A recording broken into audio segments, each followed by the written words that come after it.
High-speed networks, smart devices, and the promise of 5G and beyond. As technology evolves, the telecommunications industry stands at the forefront of change.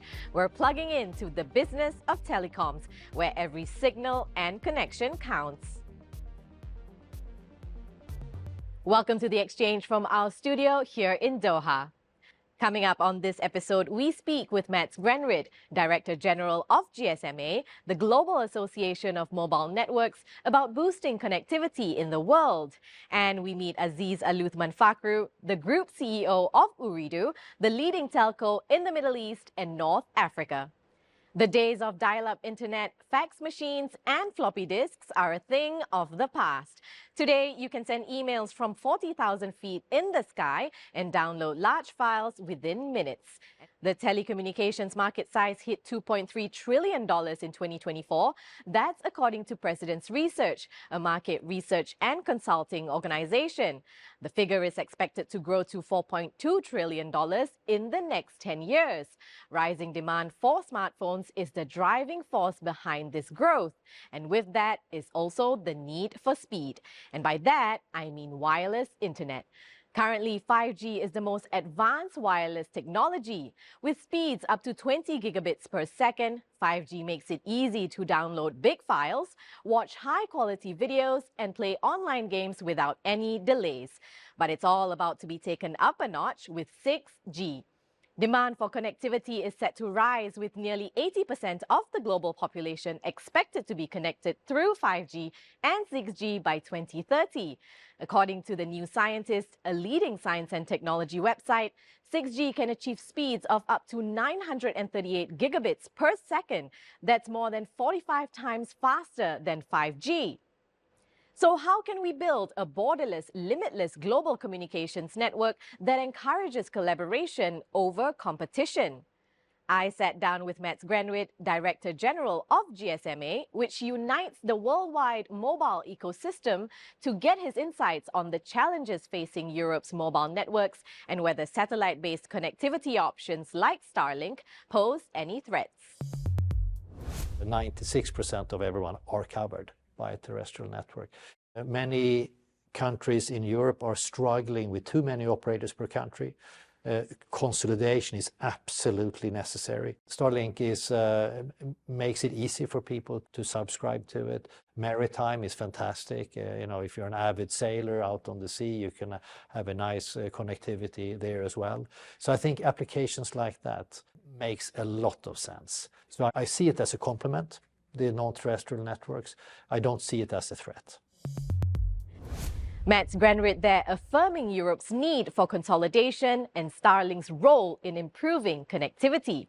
Well, globally, governments have launched initiatives to create digital villages to ensure that the adoption of rapid technology doesn't leave communities behind.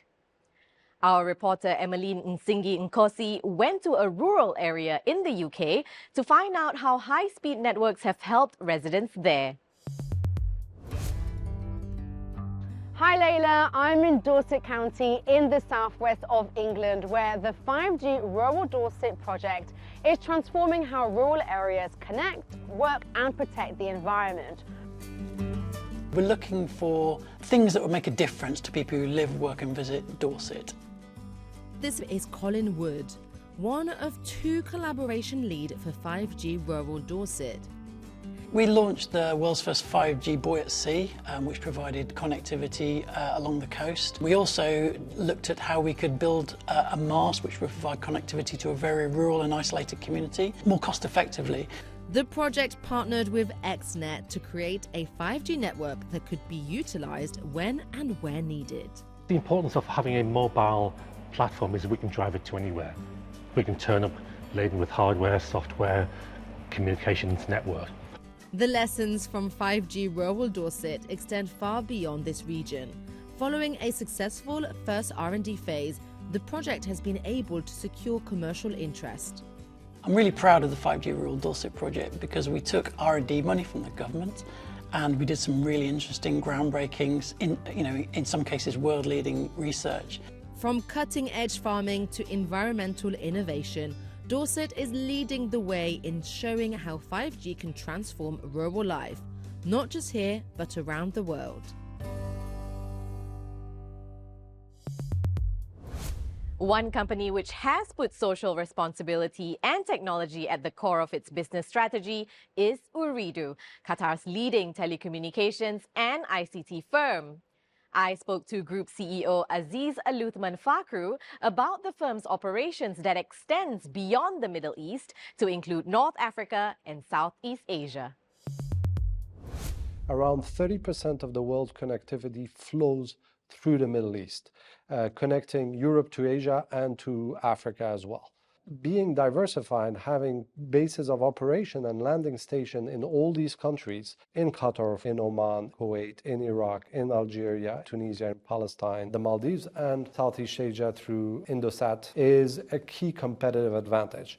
As a telco, we have a huge social responsibility in terms of inclusion, whether it's financial inclusion, communication inclusion, outreach.